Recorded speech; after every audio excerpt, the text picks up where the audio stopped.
Recently, we have essentially seen a rise in digital book burning, a purging of the undesirable or embarrassing from pop culture.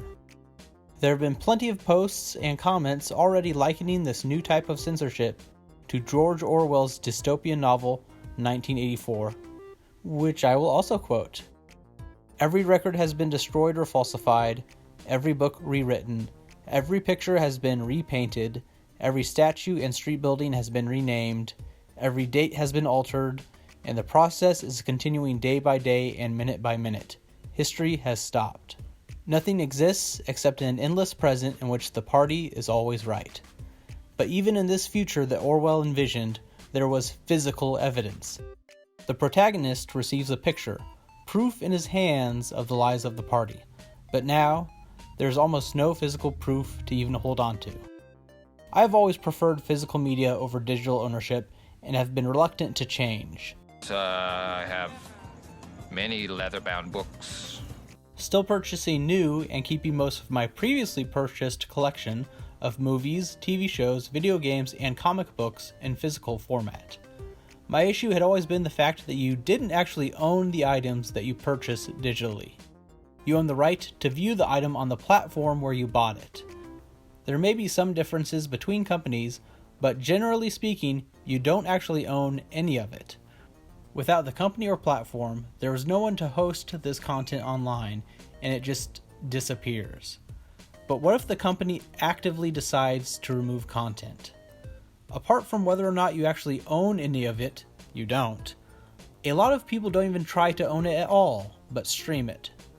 Many consumers subscribe to multiple streaming services where most popular movies and TV shows are spread or shared between them. This brings us back to the digital book burnings.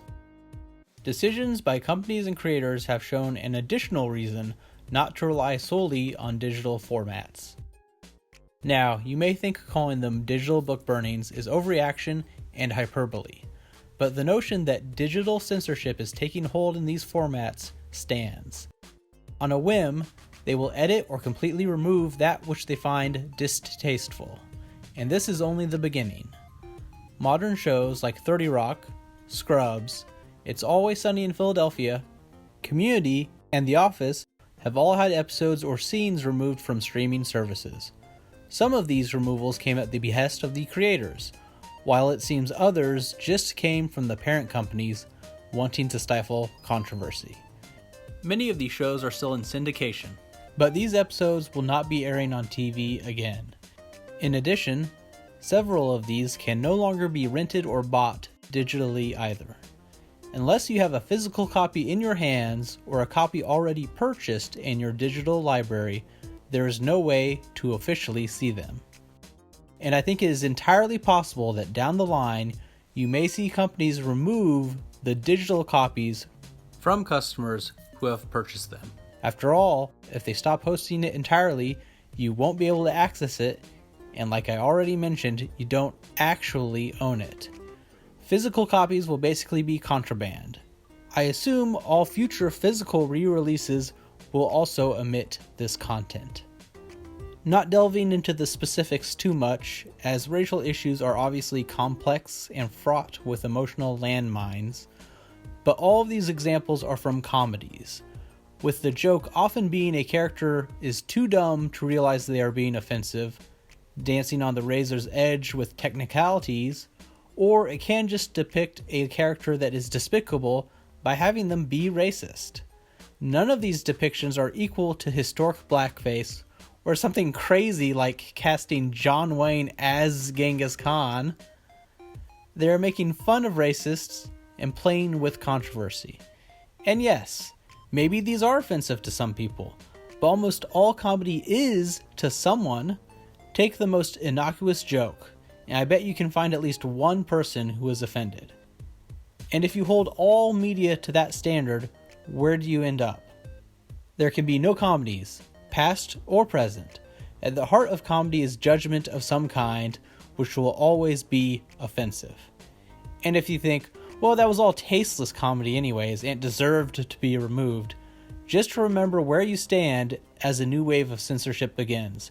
The scope will not be limited to a few comedies. They have already come for Gone with the Wind. The movie features the first African American woman to win an Academy Award, but was removed from HBO Max.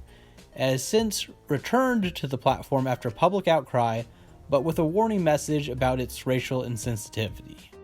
And it will permeate other mediums besides movies and TV shows.